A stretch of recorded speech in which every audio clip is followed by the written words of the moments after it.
Arizona के मध्य में अथक सूर्य द्वारा निर्मित भूमि आर्द्र हवा के आगमन के साथ एक मौसमी तमाशा सामने आता है जिसे ग्रीष्मकालीन मानसून कहा जाता है।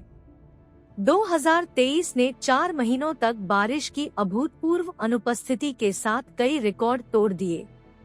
इसके अलावा 55 दिन ऐसे रहे जब तापमान 43 डिग्री सेल्सियस से अधिक रहा। उस चिलचिलाती गर्मी के बाद राज्य भर में बहने वाली नमी से भरी हवा भयानक तूफानों को जन्म देती है, जो नीचे के जीवन में राहत लाते हैं।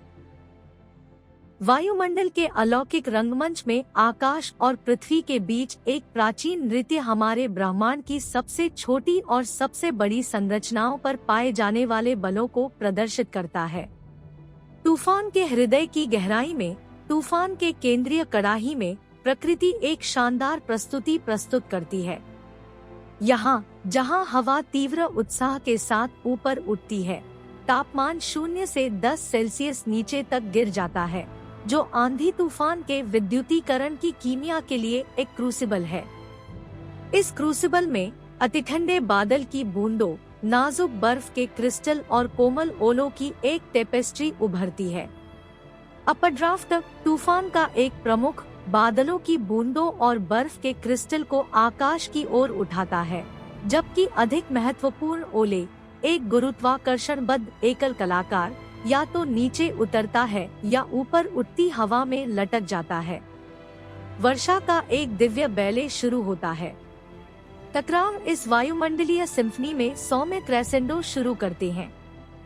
जैसे ही बर्फ के क्रिस्टल ऊपर चढ़ते हैं, वे ओलों के साथ मिलते हैं और इन टकरावों में एक परिवर्तन होता है। बर्फ के क्रिस्टल एक सकारात्मक चार्ज को अपनाते हैं, जबकि ओले अपनी सघनता में एक नकारात्मक चार्ज, एक खगोलीय यिन और यांग को प्राप्त करते हैं।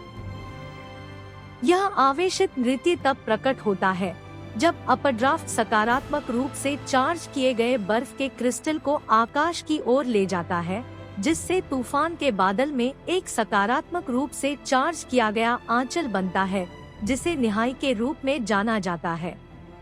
इसके साथ ही बड़े नकारात्मक रूप से चार्ज किए गए ओले तूफान के निचले क्षेत्रों में अपनी जगह ले लेते हैं, जिससे एक ध्रुवीयता स्थापित हो जाती है जो तूफान के माध्यम से प्रतिध्वनित होती है।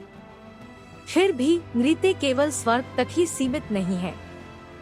पार्थिव क्षेत्र भी अपनी भूमिका निभाता है। ऊपर चार्ज की गई टेपेस्ट्री नीचे की जमीन को प्रभावित करती है। आम तौर पर थोड़े से नकारात्मक चार्ज में स्थित पृथ्वी खुद को सीधे ऊपर की आकाशीय ऊर्जा से प्रभावित पाती है। जैसे ही तूफान के बादल के भीतर नकारात्मक चार्ज तीव्र होता है, पृथ्वी प्रतिक्रिया में एक परिवर्तन से गुजरती है। तूफान की विशाल छतरी के नीचे एक सकारात्मक चार्ज धारण करती है। यह ब्रह्मांडीय रस्साकशी अपने चरम पर पहुंच जाती है जब निहाई अपने सकारात्मक चार्ज के साथ नीचे की जमीन पर एक सूक्ष्म अनुनय फुसफुसाती है।